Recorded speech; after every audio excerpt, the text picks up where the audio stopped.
Hello my dear students. Class 8 physics का एक बहुत ही इंपॉर्टेंट चैप्टर है हीट ट्रांसफर। आज हम इस वीडियो में ये चैप्टर स्टार्ट करेंगे। Very important chapter of physics of class 8। मैं कॉन्साइज फिजिक्स बुक को यूज करूंगा ये चैप्टर को एक्सप्लेन करने के लिए। वैसे कोई भी दूसरा कंपनी का बुक अगर तुम्हारे स्कूल में चलता हो then also that's perfectly fine, because ultimately the content and the syllabus which is mentioned for this chapter is same in all the books. Concise Physics is a very standard book and I'm following that book. तो चलो मैंने book खोल लिया है और line by line में समझाऊंगा। बहुत बेहतरीन तरीके से चैप्टर तुम्हें समझ में आएगा। एंड तुम एक काम करना, एक कॉपी ले लेना अपने साथ, जहां जहां तुम्हें इंपॉर्टेंट पॉइंट मैं बताऊं उनको लिखते रहना।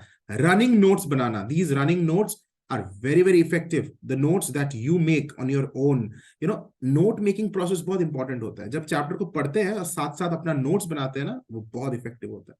तो चलो ये हैबिट को डेवलप करेंगे और लाइन में लाइन में पढ़ाऊंगा और नोट्स कैसे बनाना है वो भी मैं तुम्हें गाइड करूंगा, ठीक है। तो सबसे पहले इस चैप्टर में हम क्या क्या पढ़ने जा रहे हैं उन टॉपिक्स को देख लेते हैं। In this chapter you will learn about boiling and evaporation, thermal expansion of matter, linear expansion, area expansion जिसे सुपरफिशियल एक्सपेंशन भी बोलते हैं, वॉल्यूम एक्सपेंशन जिसे क्यूबिकल एक्सपेंशन भी बोलते हैं। We will learn about, we will compare expansivity in solids, liquids and gases, construct models based on scientific process, observe and cite multiple physical phenomena from one experiment. तो ये सारी चीजें हैं इस चैप्टर में हमें पढ़ना है। इंटरेस्टिंग चैप्टर है, इंपॉर्टेंट भी है और थोड़ा लेंदी भी है। तो चलो स्टार्ट करते हैं। आज इस वीडियो में हम इस चैप्टर को स्टार्ट करेंगे।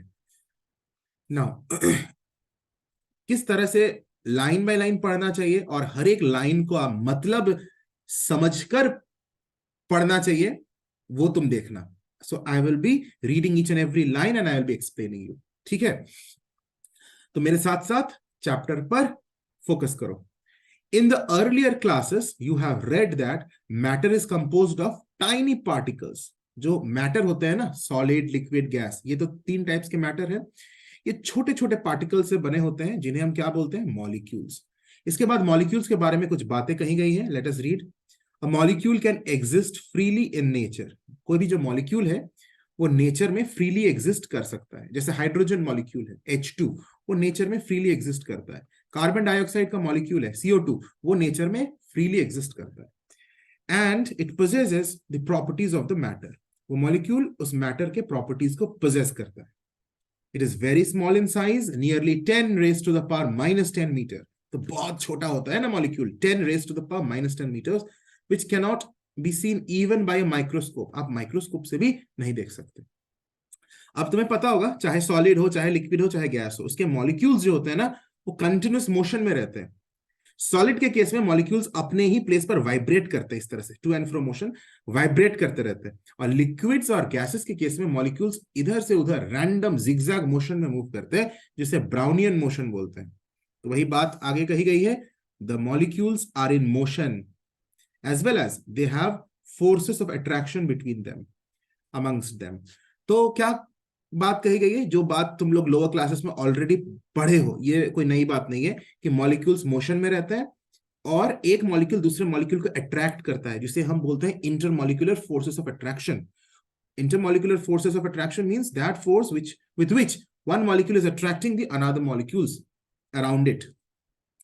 तो यही बात यहां कही गई है कि they have forces of attraction amongst them. आगे बात क्या है, ड्यू टू मोशन, ये जो मॉलिक्यूल्स मोशन में है उनमें कौन सी एनर्जी प्रेजेंट होती है, the molecules have kinetic energy. An important line to note, इसको मैं यहां पे तुम्हें बताऊंगा किस तरह से कॉपी में लिखना, ठीक है। तो मॉलिक्यूल्स मोशन में होते हैं, यहां तक तो क्लियर है। और उसी मोशन के वजह से उसमें जो एनर्जी प्रेजेंट है, उस एनर्जी का नाम क्या है, kinetic energy.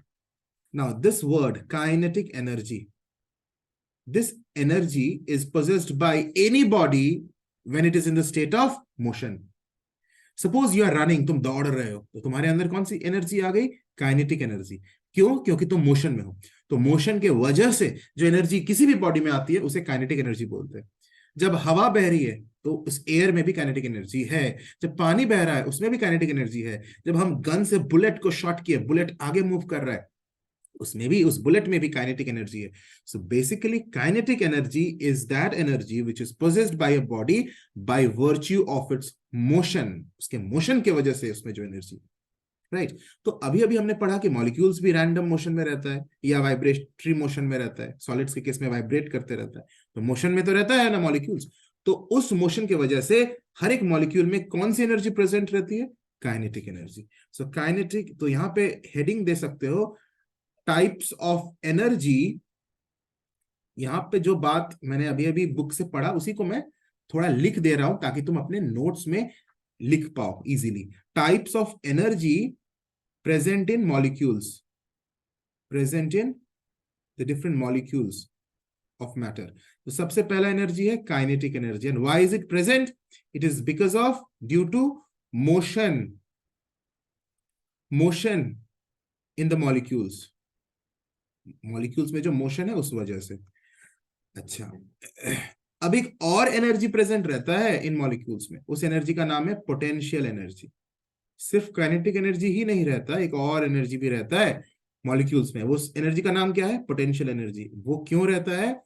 It is due two forces of attraction, intermolecular forces of attraction between them. एक मॉलिक्यूल दूसरे मॉलिक्यूल को अट्रैक्ट कर रहा है और उस फोर्स का नाम है इंटरमॉलिक्यूलर फोर्सेस ऑफ अट्रैक्शन. तो उस फोर्स ऑफ अट्रैक्शन की वजह से जो एनर्जी डेवलप होती है, जो एनर्जी प्रेजेंट रहता है मॉलिक्यूल्स में, उसे बोलते हैं पोटेंशियल एनर्जी. यही बात देखो आगे लिखा गया है. And due two forces of attraction they have potential energy. यानी दो टाइप के एनर्जीज हैं मॉलिक्यूल्स में और दोनों का कॉज, कारण अलग अलग है. काइनेटिक एनर्जी का कारण है motion in the molecules. Potential energy का कारण है intermolecular forces of attraction between the molecules or among the molecules, right? Now, what is being said further? When a substance absorbs heat or a substance is heated, the motion of its molecules becomes rapid, so their kinetic energy increases. Simple सी बात है. जब आप किसी भी object को, body को या substance को हीट देते हो, when you give some heat or you heat a body, then what happens? That substance will absorb the heat. वो बॉडी क्या करता है? हीट को एब्सॉर्ब करता है, जिसके वजह से उसके जो मॉलिक्यूल्स है उसमें जो ऑलरेडी मोशन हो रहा था वो मोशन और रैपिड बन जाता है. वो मॉलिक्यूल्स एजिटेटेड बन जाते हैं. एजिटेटेड मतलब एनर्जाइज्ड, एजिटेटेड, रैपिड स्पीड पकड़ लेता है. And the motion of the molecules becomes rapid. और अगर मोशन बढ़ गया, इसका मतलब काइनेटिक एनर्जी बढ़ गया, क्योंकि काइनेटिक एनर्जी ही तो है जो मोशन के वजह से प्रेजेंट रहता है. तो अगर मोशन बढ़ जाता है, यानी स्पीड बढ़ जाता है मॉलिक्यूल्स का, तो काइनेटिक एनर्जी भी बढ़ जाएगा. वही बात यहां लिखी गई है कि जब आपने किसी बॉडी को हीट दिया, इससे क्या बढ़ गया? इससे जो मोशन इन द मॉलिक्यूल्स है वो रैपिड बन गया. Motion becomes rapid, the motion of the molecules become rapid. इसका मतलब क्या है कि वो जो काइनेटिक एनर्जी था मॉलिक्यूल्स में वो इंक्रीज कर गया, वो बढ़ गया. और इसका उल्टा क्या होगा? ये जो मैंने बोला, ये हीट गिवन की बात, जब हीट हमने दिया बॉडी को, अगर हम वहां से हीट ले लेते हैं, हीट रिजेक्टेड मतलब किसी बॉडी को हम ठंडा कर रहे हैं, उससे हीट निकाल ले रहे हैं, when the body is cooled, in other words when the heat is given out from the body, then what happens? इसका उल्टा, the motion of the molecules becomes slow, बहुत स्लो हो जाता है, धीरे धीरे मोशन या स्पीड कम हो जाता है. इसका मतलब यही है, मोशन का कम होने का मतलब है kinetic energy also decreases. Simple बात है. This is written over here. When the substance is cooled or given out, the motion of its molecules becomes slow, and so their kinetic energy decreases. यहां तक कोई doubt नहीं है, simple. अब मैं screen को क्लियर कर रहा हूं, ठीक है? यहां तक जो मैंने बोला है, if you have not written you can pause the video and you can write it. यहां तक समझ में तो सब आ गया. आगे हम लोग यहां से पढ़ेंगे. The total kinetic energy of molecules of the substance is called internal kinetic energy, and the total potential energy of molecules is called internal potential energy. अब देखो दो नए टर्म्स तुम्हें सुनने को मिल रहा है, इंटरनल काइनेटिक एनर्जी और एक दूसरा टर्म इंटरनल पोटेंशियल एनर्जी. ये दो वर्ड्स यहां मेंशन्ड है, right? Now what is internal kinetic energy? Suppose I have object. Say it is a liquid. Let me just draw a glass of water. This is a glass. It contains a liquid, say water, और इसमें जो molecules है कुछ इस तरह से है. ठीक है, तो मैंने तुम्हें समझाने के लिए कुछ 5-6 मॉलिक्यूल्स ड्रॉ कर दिया. वैसे तो एक ग्लास ऑफ वाटर में millions and millions of molecules है, वाटर मॉलिक्यूल्स है, यानी H2O के मॉलिक्यूल्स है, लेकिन समझाने के लिए मैंने कुछ 6-7 मॉलिक्यूल्स ड्रॉ किए. Now each and every molecule you can just see in the glass, each and every molecule will have what? Kinetic energy. This molecule will also have some kinetic energy. This will also have some kinetic energy, because each and every molecule is in the state of motion, right? हर एक molecule motion में है, इसलिए हर एक molecule kinetic energy poses करेगा, individual kinetic energy poses करेगा, हर एक molecule, every molecule.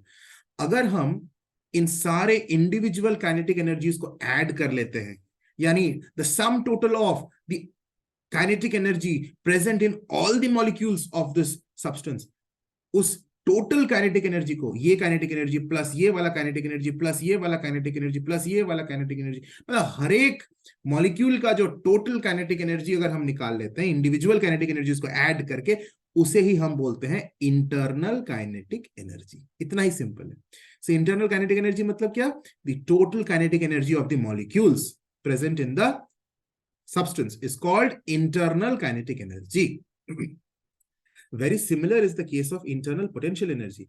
The same glass of water I have considered, and it has some molecules, not some, a lot of molecules, and each and every molecule will have potential energy also, because each and every molecule is attracting another molecule, and because of this intermolecular force of attraction, each and every molecule will have individual potential energies, right?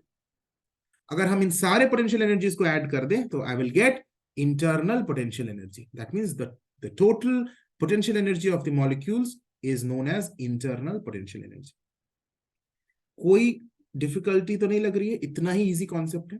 तो internal kinetic energy और internal potential energy को अगर हम add कर देते हैं, if I add both internal kinetic energy of the body plus internal potential energy of the body, this will give me total internal energy.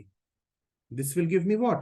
Another term has come up, that is total internal energy. So total internal energy बोले तो क्या? बोले तो the sum of internal kinetic energy and internal potential energy of the substance. इसी total internal energy को ही heat बोलते हैं या फिर heat energy बोलते हैं. यही चैप्टर का नाम है, heat energy. तो हीट एनर्जी का मतलब क्या है? अब क्लियर हुआ. Heat energy of a body means the sum of internal kinetic energy and internal potential energy of the body. This is such a thing. यानी heat energy of a body को हम इस तरह से बोल सकते हैं, internal potential energy of the body and internal kinetic energy of the body मिलकर बना है heat energy of the body. Simple. तो यहां पे देखो यही बात लिखी गई है जो मैं बता रहा हूं, पढ़ते हैं तब मजा आएगा. The total kinetic energy of molecules of the substance is called internal kinetic energy, and the total potential energy of the molecules is called internal potential energy. The sum of internal kinetic energy and internal potential energy is called total internal energy or heat energy of the substance. This is what I have said just now. Thus, heat is the internal energy of the substance. Isn't it? Because total internal energy is that what we are calling heat is. उसी को तो heat बोल रहे हैं. Now, कोई भी energy हो उसका ऐसा यूनिट होता है जूल. एनर्जी का ऐसा यूनिट जूल होता है, Joule, joule. Where J when you write in words should be small. Joule. This J should be small, because when you write J capital, this would refer to the name of the scientist. This Joule is actually name of a scientist. जब हम scientist का नाम को refer करेंगे तो फिर हम ये जे को कैपिटल लिखेंगे, लेकिन जब हम इसे यूनिट, ऐसा यूनिट ऑफ एनर्जी की तरह यूज करेंगे तो जे को हम स्मॉल लिखेंगे, Joule. लेकिन जब सिंबल लिखेंगे जूल का, वो होता है जे, सिर्फ जे, और उस केस में हम सिर्फ कैपिटल जे लिखते हैं. तो सिंबल इसका देखो कैपिटल जे होता है और यूनिट होता है Joule, जूल, स्पेलिंग पूरा, और उसमें जे को हमने स्मॉल लिखा है, कैपिटल नहीं लिखा है. कैपिटल Joule, जूल का मतलब the name of the scientist which is James Prescott joule. Okay, so we are not referring to the name of the scientist right now. Now coming to the next paragraph. यहां तक सब clear है. और मुझे उम्मीद है तुम्हें मजा आ रहा है और समझ में आएगा तो मजा आएगा। ठीक है, लाइन बाय लाइन इस तरह से पढ़ना चाहिए। और नोट्स देखो बना रहे हो ना किस तरह से, मैं गाइड कर रहा हूँ ना किस तरह से पढ़ पढ़ के हम नोट्स भी साइड बाय साइड बना रहे हैं। इससे तुम्हारा कंसेप्ट ऐसा क्लियर होगा कि कभी भी तुम कंफ्यूज नहीं होगे, भूलोगे नहीं। Now, when two bodies at different temperatures are kept in contact, heat flows from a body at high temperature to the body at low temperature. क्या लिखा हुआ है? When two bodies are kept at different temperature. मेरे पास एक cup चाय है जिसका temperature है 70 डिग्री सेल्सियस, और एक दूसरा कप है उसमें भी चाय है और उसमें ठंडा चाय रखा हुआ है 20 डिग्री सेल्सियस। दोनों को मैं कांटेक्ट में रख दिया। So what will I observe? I will see that heat will flow. In fact, I will not be able to see it, but I will be able to experience. मैं देखूंगा कि ये जो गर्म चाय का जो प्याला है, जो कप है, वो धीरे धीरे ठंडा हो रहा है, और ये जो ठंडा वाला चाय था वो उसकी टेम्परेचर थोड़ी बढ़ गई है पहले के मुकाबले। It means what? That heat has flown from hot body to cold body. The heat has flown from the cup which was maintained at 70 degrees Celsius towards the cup which was maintained at 20 degrees Celsius. तो 70 degree Celsius वाले चाय से 20 degree Celsius वाले चाय तक heat transfer हो गया, heat flow किया। मतलब हॉट बॉडी से, ये तो हॉट बॉडी था ना 70 डिग्री सेल्सियस वाला कप, हॉट बॉडी से कोल्ड बॉडी के तरफ क्या फ्लो किया? हीट फ्लो किया। So heat always flows from, लिखा हुआ heat flows from a body at higher temperature, जिसकी टेम्परेचर हाई है वहां से कहां फ्लो करेगा? To a body whose temperature is low, to the body at low temperature. Very simple. मतलब heat ठंडा बॉडी से गर्म बॉडी में फ्लो नहीं करता, हीट हमेशा हॉट बॉडी से कोल्ड बॉडी फ्लो करता है। हॉट बॉडी मींस वो बॉडी जिसकी टेम्परेचर हाई है, कोल्ड बॉडी मींस वो बॉडी जिसकी टेम्परेचर लो है। सिंपल। इसके बाद आगे पढ़ने से पहले कुछ कॉन्सेप्ट्स को मैं समझा देता हूं, फिर इसको रीड करेंगे तो तुम्हें और क्लियरली समझ में आएगा। अब ध्यान दो मैं जो बता रहा हूं। एक टर्म आएगा, वो टर्म है average kinetic energy. Average kinetic energy. Now don't confuse it with the term which you have learned just now. एक टर्म अभी पढ़ा ना, इंटरनल काइनेटिक एनर्जी। ये दोनों अलग है। Average kinetic energy is different from internal kinetic energy.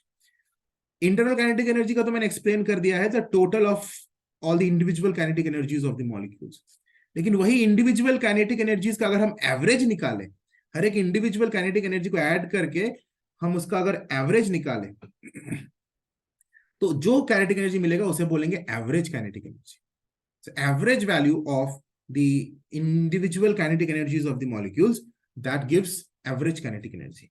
Now average kinetic energy का जो मेजर होता है, that is what we call temperature. तो अभी हम एक वर्ड पढ़े ना, टेम्परेचर। टेम्परेचर का मतलब है it is the measure of average kinetic energy of the body. Simple बात है, दोनों अलग चीजें हैं। एवरेज काइनेटिक एनर्जी और टेम्परेचर अलग है, लेकिन एवरेज काइनेटिक एनर्जी और टेम्परेचर एक दूसरे को लिंक करता है, एक दूसरे को लिंक किया हुआ है। मतलब कि इस तरह से सोच सकते हो, एक ही धागे के दो अलग अलग पर्ल है, मोती है, they are beads of the same string. अगर एवरेज काइनेटिक एनर्जी किसी भी बॉडी का बढ़ जाता है, इसका मतलब है कि उस बॉडी का टेम्परेचर भी बढ़ जाएगा। इफ एवरेज, जो मैं बोल रहा हूं ध्यान से सुनो, if average kinetic energy of a body increases, the temperature of the body also increases. If average kinetic energy of a body decreases, the temperature of the body also decreases. दोनों एकदम सेम टू सेम चलता है। And if average kinetic energy of a body remains constant, it means temperature will also remain constant. Temperature will also not change. इसको हम उल्टा करके भी बोल सकते हैं कि अगर टेम्परेचर इंक्रीज होगा तो एवरेज काइनेटिक एनर्जी इंक्रीज होगा, अगर टेम्परेचर डिक्रीज होगा तो एवरेज काइनेटिक एनर्जी डिक्रीज होगा, अगर टेम्परेचर कांस्टेंट है तो एवरेज काइनेटिक एनर्जी भी कांस्टेंट है, कांस्टेंट रहेगा। इतना ही सिंपल है। Okay, no confusion. अब एक बात आता है average potential energy, average potential energy, and this is not pointing towards temperature. Average potential energy temperature की तरफ point नहीं करता है। Clear है? So both are different. Average kinetic energy basically क्या चीज temperature is the measure of what? Temperature is the measure of average kinetic energy of the body. ये बातें हो गई। इसके बाद आगे जो हमको पढ़ना है वो ये है कि अगर state of a body is changing, अब ध्यान दे दे, कुछ कॉन्सेप्ट्स को मैं बता रहा हूं, इन कॉन्सेप्ट्स को अगर समझ लोगे ना तो सबसे इंपॉर्टेंट है। अभी जो कॉन्सेप्ट बताया वो क्लियर हो गया एवरेज काइनेटिक एनर्जी के बारे में, कि वो टेम्परेचर को इंडिकेट करता है, और अगर टेम्परेचर बढ़ता है तो एवरेज काइनेटिक एनर्जी भी बढ़ेगा, टेम्परेचर घटेगा एवरेज काइनेटिक एनर्जी घटेगा, टेम्परेचर कांस्टेंट है तो एवरेज काइनेटिक एनर्जी कांस्टेंट है, कोई डाउट नहीं। अब नेक्स्ट कॉन्सेप्ट में चलते हैं, जहां पर हम चेंज ऑफ स्टेट की बात करेंगे। चेंज ऑफ स्टेट का मतलब कि सॉलिड लिक्विड में चेंज हो रहा हो या लिक्विड सॉलिड में। जैसे कई चेंज ऑफ स्टेट तुम ऑलरेडी पढ़ चुके हो, जैसे मेल्टिंग, जैसे फ्रीजिंग, जैसे बॉइलिंग। बॉइलिंग का दूसरा नाम वेपोराइजेशन भी होता है, वेपोराइजेशन, ये सब लोअर क्लासेस में पढ़े होगे।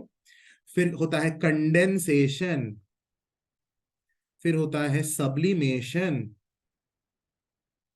और एक होता है डिपोजिशन, जिसे सॉलिडिफिकेशन भी बोलते हैं। तो ये जो सारे चेंजेस ऑफ स्टेट है, एक और होता है जिसको मैं यहां लिख नहीं रहा हूं क्योंकि वो एक्सेप्शनल केस है, जिसे इवेपोरेशन बोलते हैं। इवेपोरेशन मैंने रेड से लिखा है, ब्लू से नहीं लिखा है। तो देखो मैंने कुछ चेंजेस ऑफ स्टेट का जिक्र किया। मेल्टिंग में होता क्या है? मेल्टिंग में सॉलिड लिक्विड में चेंज होता है। फ्रीजिंग में क्या होता है? इसका उल्टा, लिक्विड चेंजेस टू सॉलिड, सब पता है ना सबको। बॉइलिंग, जब उबाल रहे हैं हम, तो लिक्विड वेपर में चेंज होता है या गैस में चेंज होता है। कंडेंसेशन में इसका उल्टा, vapour will condense into liquid, you all know it. Sublimation में क्या होता है? जब हम सॉलिड को हीट किए और वो डायरेक्ट वेपर में चेंज हो गया, बीच में वो लिक्विड नहीं बना, वो डायरेक्ट सॉलिड वेपर में चेंज हो गया, उसे सब्लिमेशन बोलते हैं। और इसका उल्टा है, वेपर जब कूल करने पर डायरेक्ट सॉलिड बन गया तो उसे बोलते हैं सॉलिडिफिकेशन या फिर डिपोजिशन। अब देखो जो इवेपोरेशन है, ये भी लिक्विड इसमें वेपर में चेंज होता है,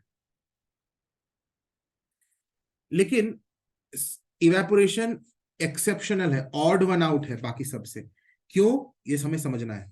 ये जो मैंने melting, freezing, boiling, condensation, sublimation और डिपोजिशन, ये जो पहले के जो मैंने ब्लू से लिखा है, पहला 6 कन्वर्शन जो ब्लू से मैंने लिखा है, ये सारे चेंजेस कांस्टेंट टेम्परेचर पर होता है, एक फिक्स्ड टेम्परेचर पर होता है। एक फिक्स्ड टेम्परेचर पर ही सॉलिड लिक्विड में चेंज होगा, यानी मेल्ट करेगा। एक फिक्स्ड टेम्परेचर पर ही लिक्विड सॉलिड में चेंज होगा। So every different object will have a different fixed temperature, लेकिन फिक्स्ड टेम्परेचर पर ही होता है। ऐसा नहीं कि टेम्परेचर चेंज हो रहा है और स्टेट भी चेंज होगा, ऐसा नहीं। जब स्टेट चेंज हो रहा है, melting, freezing, boiling, condensation, sublimation और डिपोजिशन, इन प्रोसेसेस में, तो क्या कांस्टेंट रहता है? टेम्परेचर कांस्टेंट रहता है, टेम्परेचर चेंज नहीं करता है। इसको मैं अभी आगे और समझाऊंगा, don't worry.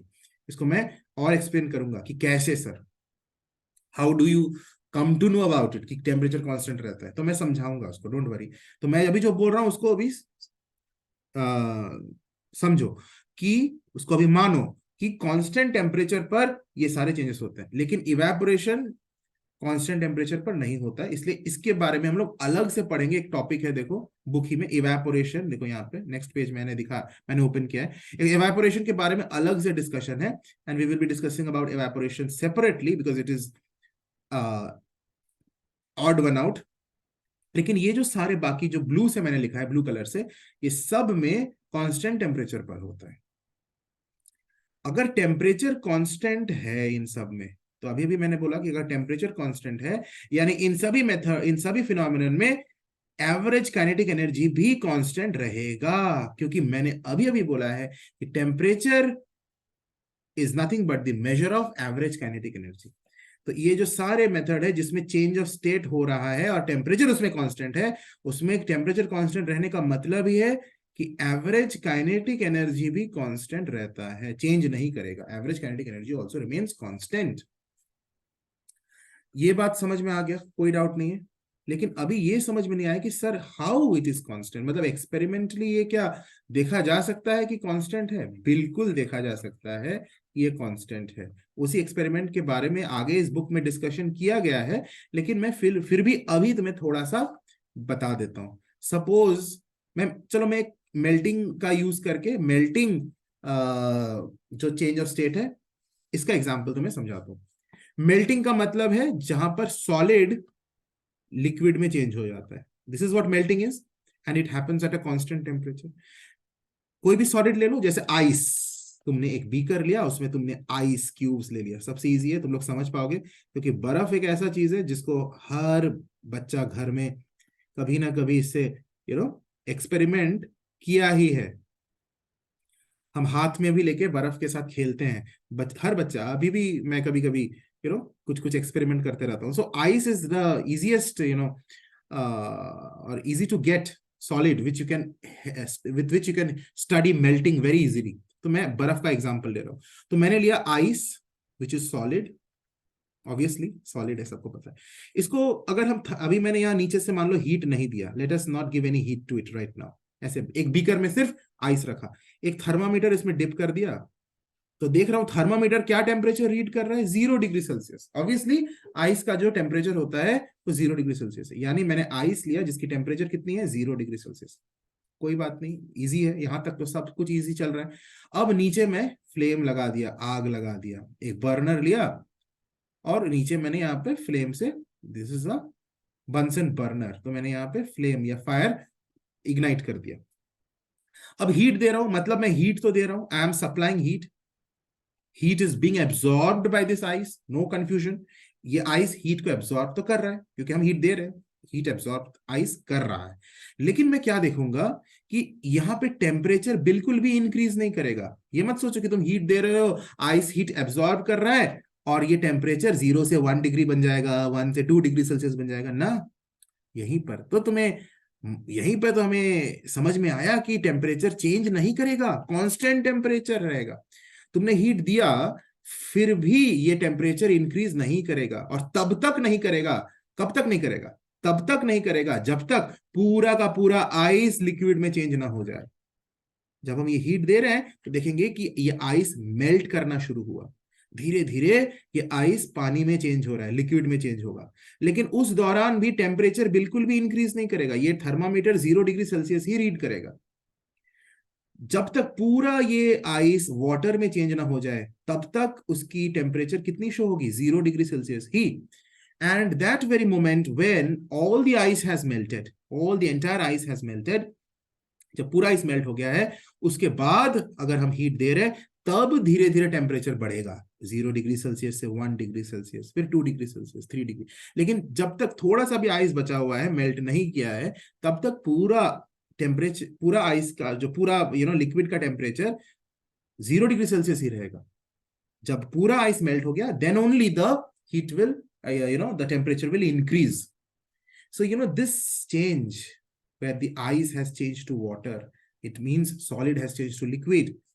This has happened at a constant temperature because you see 0 degree Celsius, here also 0 degree Celsius. Temperature has not changed during melting. And this is not only during melting, even during freezing also. जब हम इसको पानी को जब हम freeze करते हैं तो टेम्परेचर हम धीरे धीरे पानी का डिक्रीज करते हैं, यानी हीट हम निकालते रहते हैं पानी से।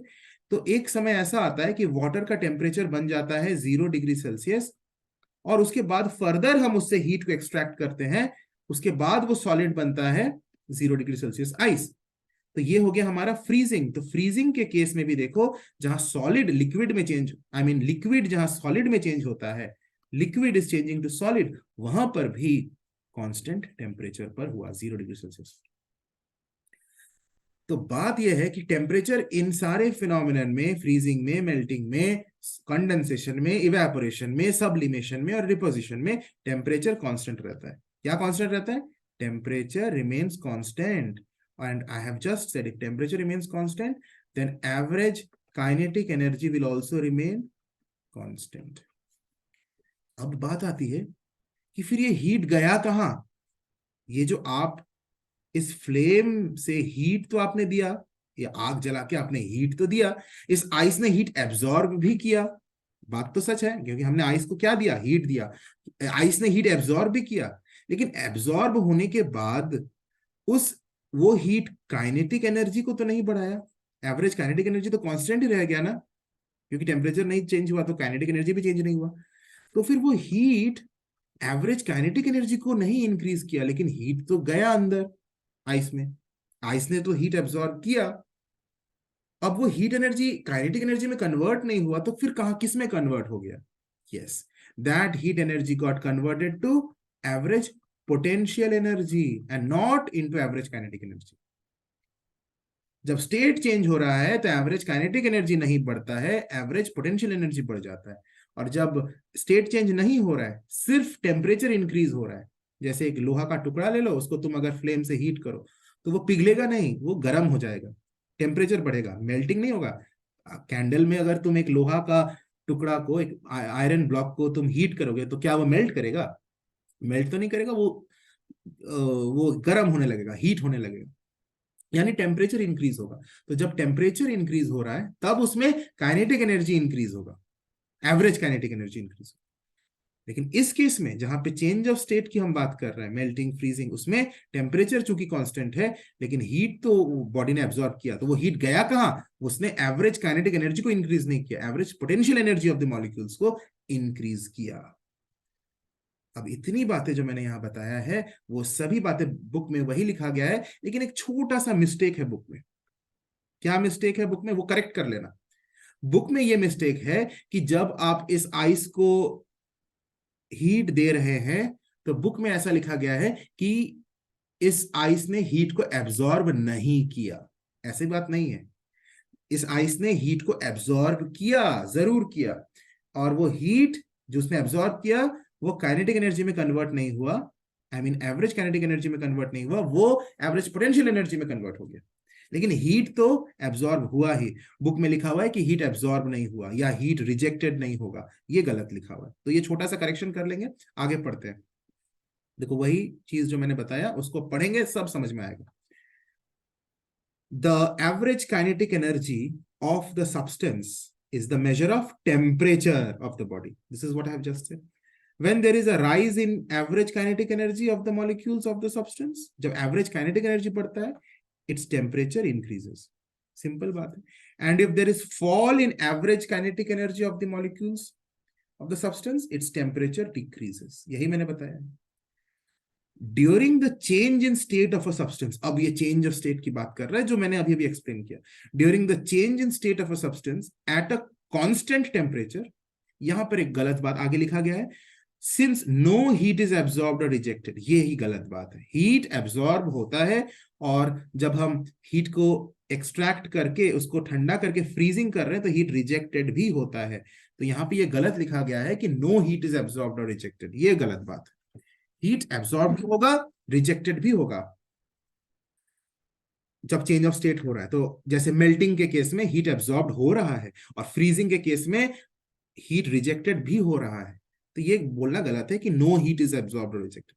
लेकिन आगे की बातें सही लिखी गई है कि जब चेंज ऑफ स्टेट हो रहा है कांस्टेंट टेम्परेचर में, there will be no change, there will be no change in average kinetic energy of the molecules. यही तो मैंने बताया, एवरेज काइनेटिक एनर्जी में कोई चेंज नहीं होगा, क्योंकि टेम्परेचर चेंज नहीं कर रहा है, तो एवरेज काइनेटिक एनर्जी में चेंज नहीं होगा, since temperature remains constant. But लेकिन क्या क्या चेंज होगा? Average potential energy will change, यानी इट विल आइदर इंक्रीज और डिक्रीज।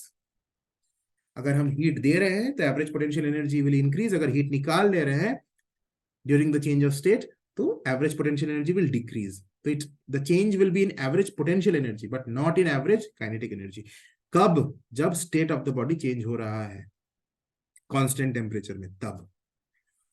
उसके बाद आता है इफेक्ट्स ऑफ हीट। हीट क्या क्या कर सकता है? इसको आगे बढ़ने से पहले थोड़ा लंबी सांस ले लो, क्योंकि काफी सारे कॉन्सेप्ट्स हमने पढ़ा है, एंड तुम्हें मजा भी आ रहा होगा, मुझे पूरी पूरा उम्मीद है, क्योंकि समझ में आ रहा होगा तो मजा आ रहा होगा। और पढ़ने का जो तरीका है वो भी तुम्हें समझ में आ रहा होगा कि हाँ, इस तरह से लाइन बाय लाइन जब पढ़ रहे हैं और समझते हुए पढ़ रहे हैं, नोट्स बनाते हुए पढ़ रहे हैं, तो मजा भी आ रहा है, एंड पढ़ने का जो सही तरीका है वो भी तुम्हें पता चल रहा है। Right now coming to effects of heat. किसी भी बॉडी में जब हम हीट देते हैं तो क्या क्या हीट कर सकता है? Heat can change the temperature of the body, very simple. तुम्हारे पास एक लोहा का टुकड़ा है जिसका पहले से मान लो टेम्परेचर है 20 डिग्री सेल्सियस, तुमने उसको हीट दिया फ्लेम से और इसकी टेम्परेचर बन हो गई 70 डिग्री सेल्सियस, तो टेम्परेचर चेंज हुआ कि नहीं? गर्म हो गया। और ठंडा भी कर सकते हैं हीट निकाल लेने से, तो बॉडी का टेम्परेचर फॉल डाउन हो जाएगा।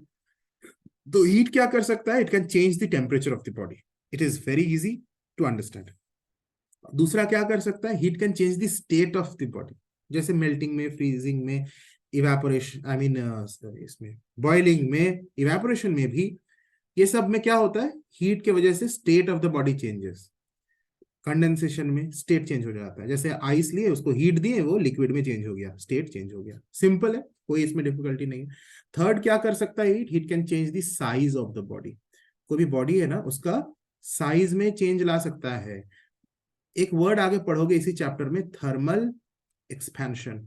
कोई भी बॉडी को जब हम हीट करते हैं, मोस्ट ऑफ द बॉडीज, देखो इसमें एक्सेप्शनल केसेस भी हैं, लेकिन हम मोस्ट ऑफ द बॉडीज की बात कर रहे हैं। Most of the bodies when you heat it, जब उसे तुम गर्म करते हो तो वो उसकी साइज एक्सपैंड हो जाती है, वो बड़ा हो जाता है। और उसे जब ठंडा करते हो यानी हीट निकाल लेते हो उससे, then the body will contract. A body contracts on cooling and expands on heating, यानी उसके साइज में चेंज लाया जा सकता है हीट को हम देकर या उससे निकालकर। Coming to the first point, change in temperature of the body. Easy है, पढ़ते हैं। When a body is heated, जब बॉडी को हम हीट करेंगे, इट्स टेम्परेचर राइजेस, उसकी टेम्परेचर इंक्रीज होती है। इसमें कौन सी नई बात है? सबको पता है, हीट करोगे बॉडी को, टेम्परेचर राइज करेगा। And when it is cooled, its temperature falls. Very very simple, nothing difficult in this sentence.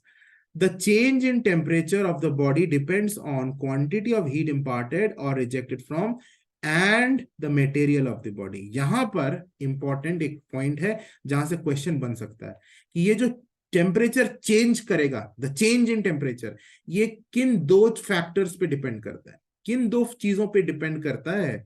ये मैंने अंडरलाइन कर लिया। अब यहां पे इसको लिख सकते हो, फैक्टर्स ऑन विच, वो कौन से जो फैक्टर्स है on which change in temperature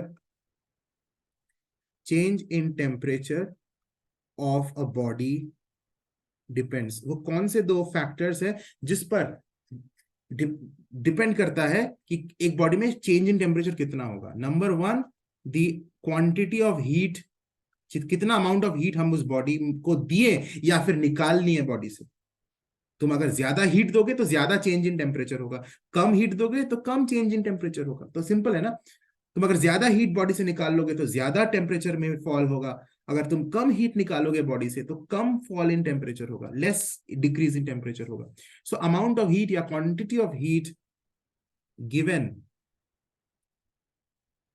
और टेकन आउट, यानी गिवन का मतलब ही है इम्पार्टेड, यहां बुक में इम्पार्टेड टू लिखा हुआ है, एंड रिजेक्टेड फ्रॉम मतलब उस बॉडी से निकाल लिया गया है, मीनिंग सेम है। You can write given also, it doesn't matter. So amount of heat given to the body or taken from the body, taken out from the body. So that is an important factor on which the change in temperature depends. Another factor is material of the body. किस material का बना हुआ है? अलग अलग material में अलग अलग चेंज इन टेम्परेचर होगा for the same quantity of heat given. नहीं समझ में आया? अब समझाते हैं। मान लो मेरे पास एक कॉपर का ब्लॉक है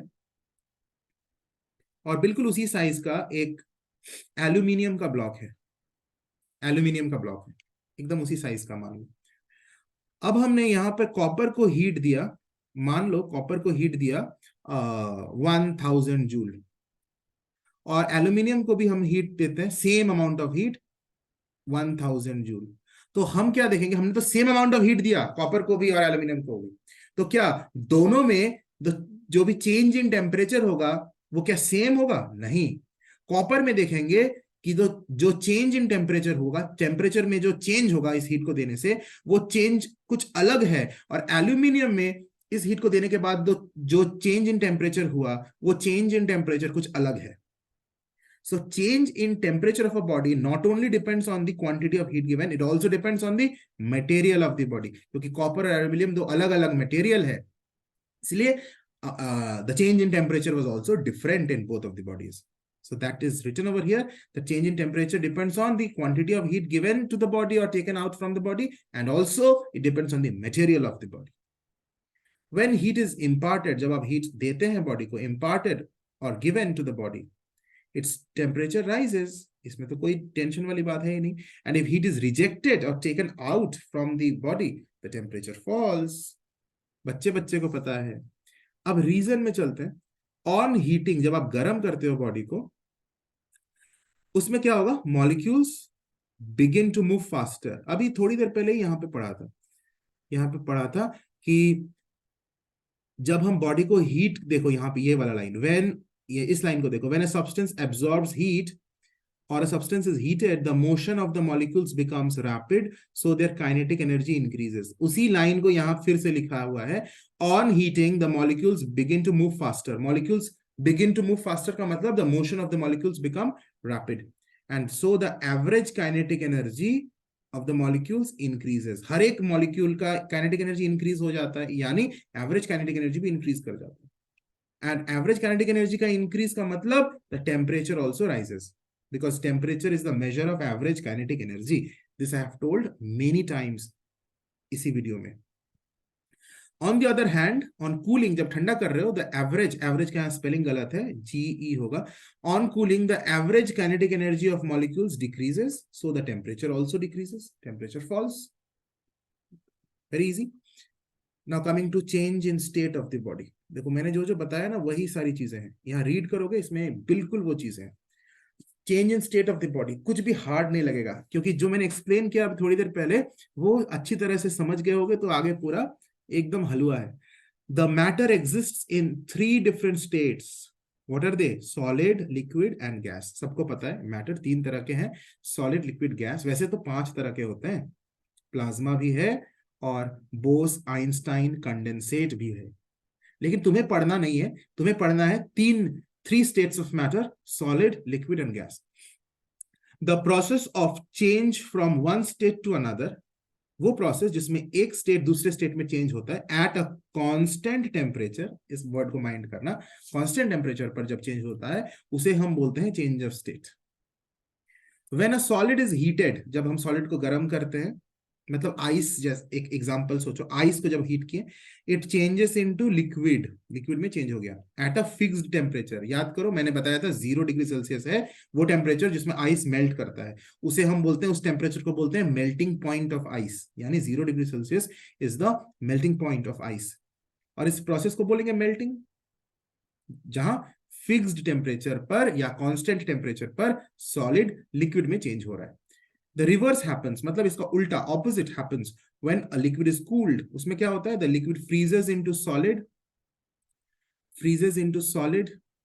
इसमें easy है, इसमें कुछ difficulty नहीं है.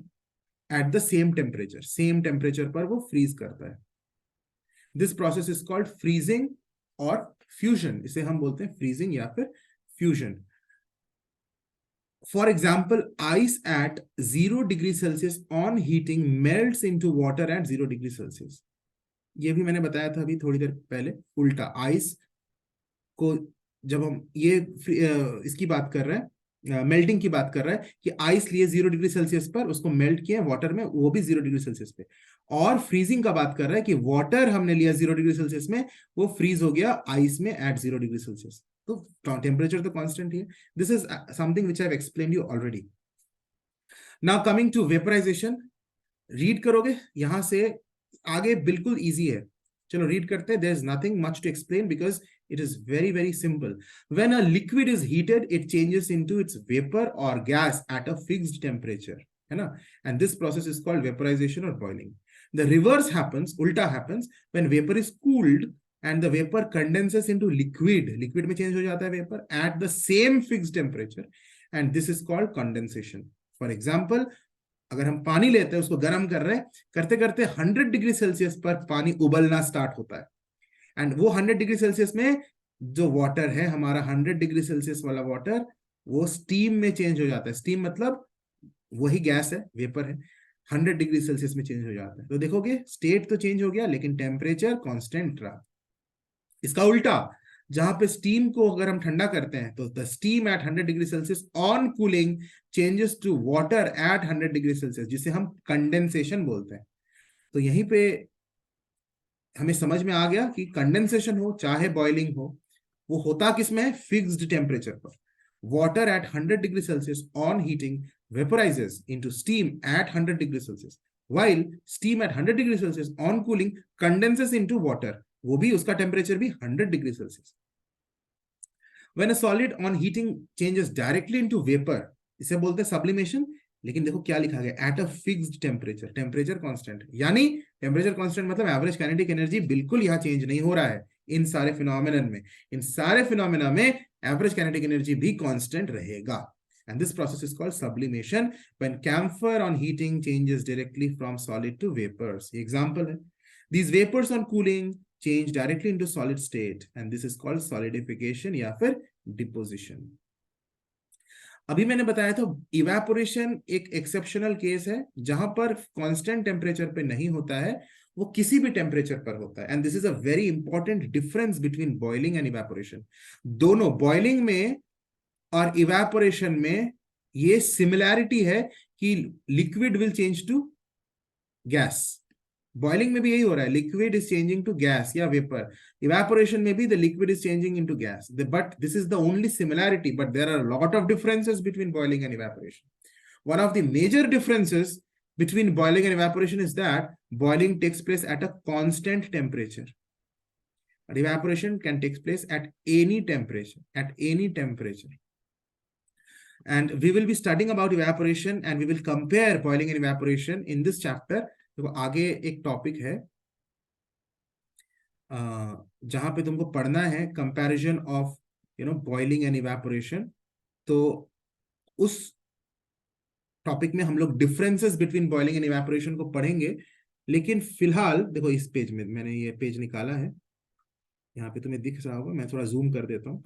देखो यहाँ पे difference between boiling and evaporation, इसमें जो फर्स्ट पॉइंट है वो यही पॉइंट है कि इवेपोरेशन किसी भी टेम्परेचर पर होता है, it takes place at all temperatures, लेकिन boiling takes place at fixed temperature which is known as boiling point of the liquid.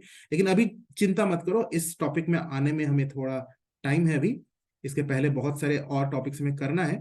लेकिन जो बात मैंने बोला उतना अभी तक तो समझ में आ गया।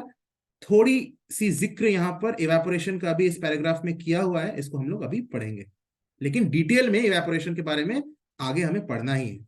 The change of state from liquid to gas, जब लिक्विड गैस में चेंज हो रहा है लेकिन फिक्स्ड टेम्परेचर पे नहीं, क्या लिखा हुआ है, एट ऑल टेम्परेचर्स, किसी भी temperature, it is called evaporation. And क्या लिखा हुआ है, इवेपोरेशन डिफर्स फ्रॉम बॉइलिंग। बहुत इंपॉर्टेंट पॉइंट देखो, boiling is at a fixed temperature while evaporation takes place at all temperatures. For example दिया हुआ है, drying of clothes is due to evaporation of water. जब कपड़ा हम सुखाने देते हैं बाहर, भीगा हुआ टॉवल को तुम धूप में सुखाने दिया तो धीरे धीरे वो पानी इवेपोरेट कर जाता है, बॉयल थोड़ी करता है, उबलना थोड़ी स्टार्ट होता है, वो धीरे धीरे बहुत लो टेम्परेचर में ही वो गैस में चेंज हो जाता है वो पानी, and your towel ड्राइज up. Evaporation is a slow process, है ना, बॉइलिंग इज अ रैपिड या फिर फास्ट प्रोसेस। तुम पानी को उबालोगे तो बहुत जल्दी जल्दी उबलते हुए वो पूरा पानी भाप में चेंज हो जाएगा, लेकिन इवेपोरेट अगर करोगे तो बहुत स्लोली वो पानी गैस में चेंज होगा। It will take a lot of time for one glass of water to evaporate completely, but that one glass of water if you boil off, उबाल के उसको पूरा गैस में चेंज कर दो तो बहुत जल्दी हो जाएगा। तो इवेपोरेशन स्लो प्रोसेस है, बॉइलिंग फास्ट प्रोसेस है। आगे एक फ्लो चार्ट है, एक डायग्राम बेस्ड डायग्रामेटिक रिप्रेजेंटेशन है, कोई इसमें टेंशन वाली बात नहीं है, बहुत इजी टू अंडरस्टैंड है। अगर सॉलिड लिक्विड में चेंज हो रहा हो उसे मेल्टिंग बोलते हैं, और उसमें ये सॉलिड हीट एब्जॉर्ब करेगा। You can see the arrow, this arrow is showing that it is from solid to liquid, but if you see this arrow is showing that it is changing from liquid to solid. तो liquid to solid अगर change हो रहा है, the back arrow is being shown, उसको बोलते हैं freezing। जब solid liquid solid में change हो रहा है, freezing, और उस केस में ये liquid क्या करेगा, heat को reject करेगा। Similarly, when liquid is changing into gas, it is known as vaporization, जिसको boiling भी बोलते हैं, and in this case heat is absorbed. The reverse happens when gas is changing to liquid, and this is known as condensation, where heat is rejected by the gas. And sublimation is what? When on heating the solid directly changes into gas. Iska ulta, when the gas on cooling directly changes into solid, it is known as solidification or deposition. But one thing to note, that in all of these phenomena, sublimation, melting, vaporization, condensation, freezing, what remains constant? Temperature of the body remains constant. In other words, the average kinetic energy also remains constant. Now let us move further a bit. This topic, ये हो गया. यहाँ क्या लिखा हुआ है? The change in size of the body. ये है third effect of heat. When a body is heated, it expands, and when it is cooled, it contracts. Simple. This change in size of the body due to heating is called thermal expansion. We will be discussing about thermal expansion in this chapter in the upcoming topics. ठीक है, तो size भी बढ़ता है या छोटा हो जाता है अगर हम हीट को दिए या फिर हीट निकाल दिए बॉडी से. अब ये जो नेक्स्ट टॉपिक है, इसको हम बुक से रीड करने से पहले कॉन्सेप्ट कुछ मैं समझाना चाहता हूं, ध्यान से सुनो. Very very important concept, very very important concept. तुम्हारा ध्यान बिल्कुल भी डिस्ट्रैक्टेड नहीं होना चाहिए. बहुत इंपॉर्टेंट कॉन्सेप्ट में बताने. अभी अभी मैंने बताया कि अगर temperature of a body increase करते हैं तो एवरेज काइनेटिक एनर्जी इंक्रीज करेगा. टेम्परेचर को डिक्रीज करते हैं तो average kinetic energy of the body भी डिक्रीज करेगा. ये मैंने बार बार कई बार बोल दिया है. अब दिमाग में तो ऐसा घुस गया होगा कि जिंदगी में नहीं भूलोगे, क्योंकि सर आप तो इतना बार ये चीज बोल चुके हैं कि अब हम भूलेंगे ही नहीं. Isn't it? This should be your, in your brain, कि इसको भूलना ही नहीं है. तो अभी बात आती है कि टेम्परेचर को डिक्रीज करने से एवरेज काइनेटिक एनर्जी डिक्रीज तो होगा. अब टेम्परेचर को डिक्रीज करते करते अगर हम एक पॉइंट पर इसको जीरो बना दे, टेम्परेचर बिल्कुल भी जीरो यूनिट्स है ही नहीं टेम्परेचर, उस केस में एवरेज काइनेटिक एनर्जी भी जीरो हो जाएगा. जहां टेम्परेचर ही नहीं है वहां average kinetic energy of the body will also become zero. हालांकि ये एक इमेजिनरी केस है, इमेजिनरी केस है. It is not practically possible, it is only theoretically possible. It is only theoretically possible. Theoretically possible मतलब it is only the theoretical imagination. It is never practically possible कि आप किसी body का kinetic energy को ही zero कर दो. इसका मतलब क्या है कि kinetic energy of average kinetic energy of a body becomes zero का मतलब है कि सारे जो मॉलिक्यूल्स है उस बॉडी में, उसके सारे मॉलिक्यूल्स के काइनेटिक एनर्जी जीरो हो गया है. यानी काइनेटिक एनर्जी जीरो होने का मतलब है वो मॉलिक्यूल बिल्कुल भी मोशन नहीं कर रहा है, क्योंकि जरा सा भी मोशन करेगा तो उसमें काइनेटिक एनर्जी होगा. अगर एवरेज काइनेटिक एनर्जी जीरो हो गया, इसका मतलब है कि total molecular motion has ceased. Molecular motion completely stops, जिसको बोलते हैं molecular motion ceases. Molecular motion बिल्कुल रुक गया, मॉलिक्यूल्स अब मूव ही नहीं कर रहे, एकदम स्टैग्नेंट अपनी जगह पर स्टेशनरी बन गया है. Molecular motion has ceased, completely ceased. ये वो सिचुएशन की हम बात कर रहे हैं जहां टेम्परेचर जीरो है. किस स्केल में जीरो है? केल्विन स्केल में. इसको बोलते हैं जीरो केल्विन. अच्छा, मैं बता दूं कि टेम्परेचर का एसआई यूनिट केल्विन होता है. टेम्परेचर के वैसे तो 3 यूनिट्स हैं, केल्विन है, डिग्री सेल्सियस है और डिग्री फ़ारेनहाइट है. 3 इंपॉर्टेंट यूनिट्स है. This kelvin is the SI unit, the main unit of temperature. तो जीरो केल्विन यानी केल्विन स्केल के जीरो केल्विन को हम बोलते हैं वो टेम्परेचर जिसमें मॉलिक्यूलर मोशन सीज कर जाएगा, यानी एवरेज काइनेटिक एनर्जी जीरो बन जाएगा. इसको बोलते हैं जीरो केल्विन. इसका एक दूसरा नाम भी है एब्सोल्यूट जीरो. Absolute zero. अच्छा, ये मैंने अभी भी बताया कि ये इमेजिनरी केस है, कि इसके नीचे का तो हम इमेजिन भी नहीं कर सकते. जीरो केल्विन के नीचे any temperature below zero kelvin is not possible even in imagination, even in theory में भी possible नहीं है. इनफैक्ट प्रैक्टिकली तो जीरो केल्विन भी पॉसिबल नहीं है, लेकिन थियोरेटिकली तो हम कम से कम सोच पा रहे हैं कि जीरो केल्विन वो टेम्परेचर है, एब्सोल्यूट जीरो वो टेम्परेचर है जहां मॉलिक्यूलर मोशन सीज कर गया, मॉलिक्यूलर मोशन ही जीरो हो गया. लेकिन इसके नीचे और क्या हो सकता है? मॉलिक्यूलर मोशन रुक जाए, इसके नीचे तो और कुछ हो नहीं सकता. यानी एवरेज काइनेटिक एनर्जी जीरो बन गया. अब एवरेज काइनेटिक एनर्जी नेगेटिव तो नहीं बन सकता, एवरेज काइनेटिक एनर्जी 0 बन गया, इसके नीचे और कुछ हो नहीं सकता है। यानी टेम्परेचर 0 केल्विन के नीचे और कोई टेम्परेचर हो ही नहीं सकता, थियोरेटिकली भी नहीं हो सकता। सो temperature below 0 kelvin, below absolute 0 is not possible at all.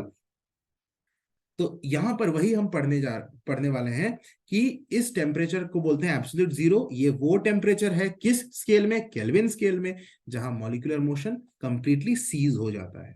This is the thing written in this paragraph, let us read it. We have read that the molecules of each substance possess kinetic energy. Very simple. And this is because of their continuous motion, by virtue of their continuous motion. क्योंकि हर molecule motion में है, इसके वजह से हर molecule में kinetic energy है. When the motion becomes less rapid, the temperature decreases. And if the temperature decreases, the molecular speed decreases. Simple बात है. At high temperatures, जब temperature बहुत high है, the molecules becomes agitated. Agitated मतलब बहुत rapidly move करने लगते हैं high temperature पर. This suggests that as a limit, when temperature will become 0, मैं इसी केस की बात कर रहा हूं, temperature अगर 0 बन जाए, the molecular motion ceases. The temperature, यहां देखो definition लिखा गया, the temperature at which molecular motion completely ceases is known as absolute 0 on Kelvin scale. यही मैंने बताया, absolute 0 on Kelvin scale means it is that temperature at which molecular motion completely ceases. Temperature lower than absolute 0 is not possible. This is also something which I have mentioned just now.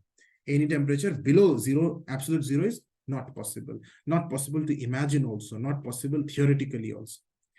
Clear? तो आज हम video को यहीं पे and करते हैं. If you have liked, if you have understood whatever I have taught, and if you want me to come up with further lectures of this chapter, then please comment below and like the video, and please share with your friends, and do subscribe to the channel. Press the bell icon so that you do not miss out the next video which I will be putting. Thank you. God bless you. Take care. Do comment and let me know how did you feel about today's lecture.